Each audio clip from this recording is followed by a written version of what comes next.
Welcome to today's furniture industry news for Monday, August 21st, 2023 from FurniturePodcast.com, where you can stay up to date on the latest news surrounding the ever-evolving furniture industry. In today's episode, we'll cover the purchase of Franchise Group, Amazon's market share leadership in the direct-to-consumer retail channel, Klaussner's shutdown due to private equity ownership, and how technology-driven customization and consumer demand for comfort and wellness are shaping the future of the home furnishings industry.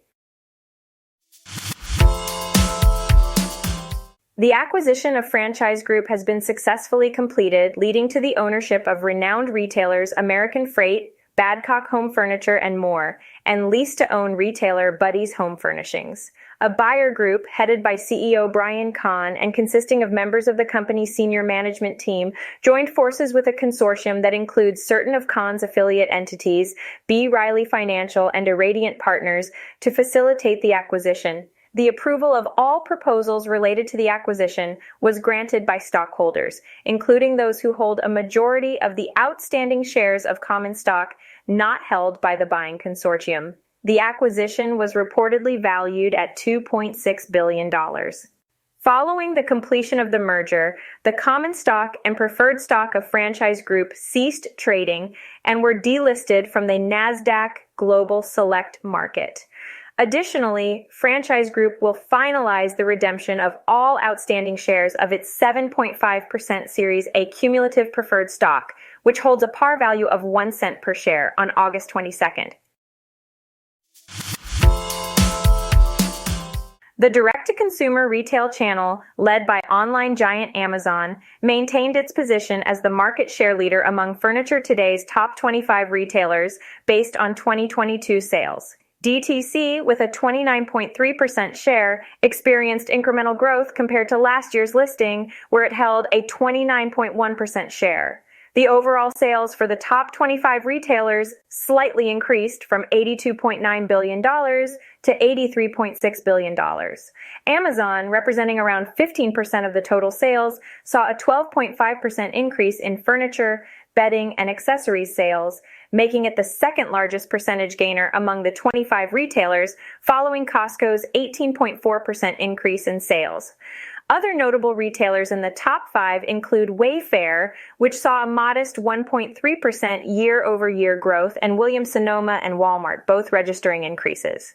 The lifestyle furniture stores category, which includes Williams-Sonoma, RH, IKEA, and Crate & Barrel, welcomed a new addition with Arhaus ranking at number 22. Together, these 5 retailers accounted for over 18% of the market share, surpassing the traditional furniture store group, which captured 16.3% of the market. When considering manufacturer brand stores like Ashley and La-Z-Boy, traditional brick-and-mortar furniture retailers accounted for more than a quarter of the sales among the top 25. Discount department stores experienced a marginal decline in market share, while bedding specialty stores, represented by Mattress Firm and Sleep Number, maintained a steady share at 7.3%. Warehouse clubs, including Sam's Club and Costco, grew their market share to 5.8% from 4.6% due to Costco's strong performance. Some of the top 25 retailers have undergone or are expected to undergo changes which may impact their rankings and sales figures in the future. For example, Karate Retail divested itself of Zulily and is putting more emphasis on home furnishings and decor. Wayfair plans to open physical stores alongside its online business. Overstock recently acquired Bed Bath & Beyond's intellectual property and may see a significant impact on its business. Additionally, the acquisition of Mattress Firm by Tempur Sealy might introduce a new name to next year's list if the deal is consummated.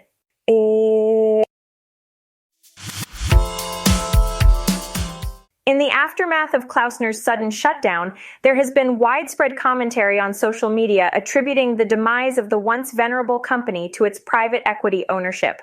Although it remains unclear which decisions led to the company's downfall, whether they were made by the parent company or the industry-facing management, it is reasonable to assume that the private equity firm had the authority to intervene and make changes if they disagreed with the choices that led to Klaussner's closure.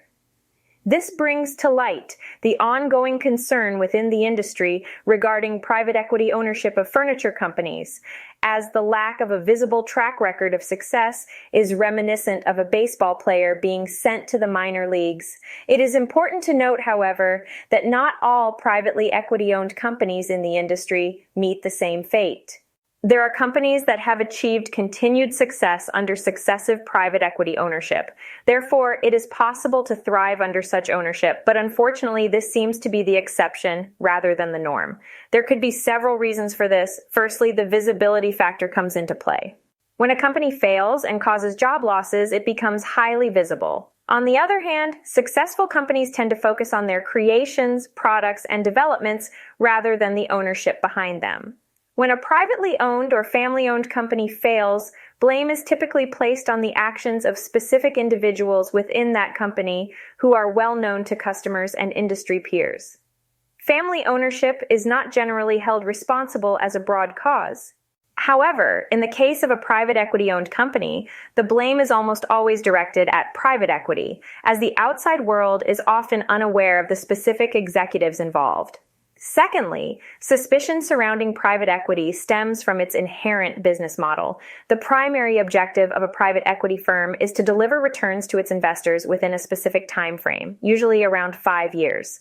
The long-term strength or viability of the purchase company is not of utmost importance as long as the investors receive their intended payout. The purchase company serves as a means to an end.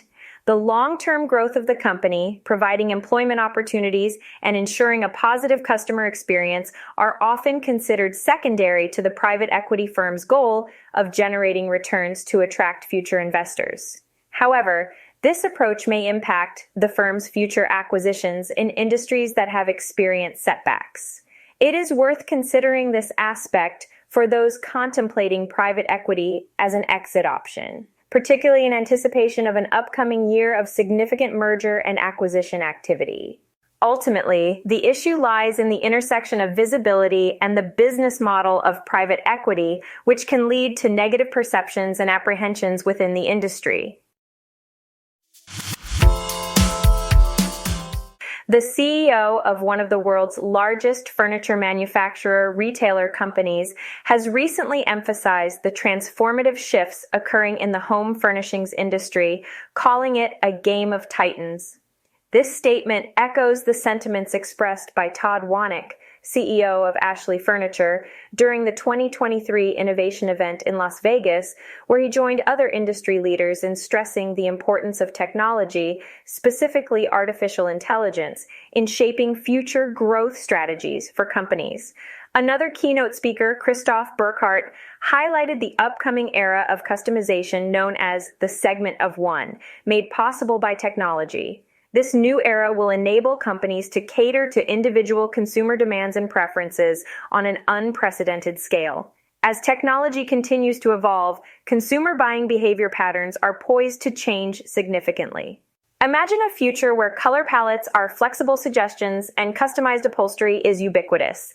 In light of these potential shifts, it is worth considering macro influences that may extend beyond current trends. Firstly, the wealthier demographic, particularly baby boomers, are a significant force in the home buyer market. Reports indicate that this demographic, motivated by the desire to spend quality time with their grandchildren, is a potential market for higher-end furniture that features kid-friendly attributes. This trend suggests a dispersed geographical target, focusing on communities that support multi-generational lifestyles. Comfort products are also expected to experience increased demand, given the economic and geopolitical challenges we face, along with an anticipated influx of negative discourse surrounding the upcoming elections. Upholstered fabric and plush chenilles, velvets, and expanded bouclés are expected to rise in popularity. Nostalgic yet updated nods to traditional styles, soft silhouettes, and versatile color palettes ranging from bright and vibrant to calming and subdued will also play a part in the furniture category. Furthermore, a heightened global focus on health and wellness, strongly influenced by the COVID-19 pandemic, is shaping the way consumers perceive their living spaces. Concepts such as neuroaesthetics and biophilic design, which examine the impact of the environment on human well-being, are gaining traction. Consumers may prefer natural materials, nature-inspired color palettes, or innovative technologies in their home products. Additionally, the outdoor room trend, emphasizing the importance of outdoor spaces for health and wellness, continues to influence consumer purchasing choices.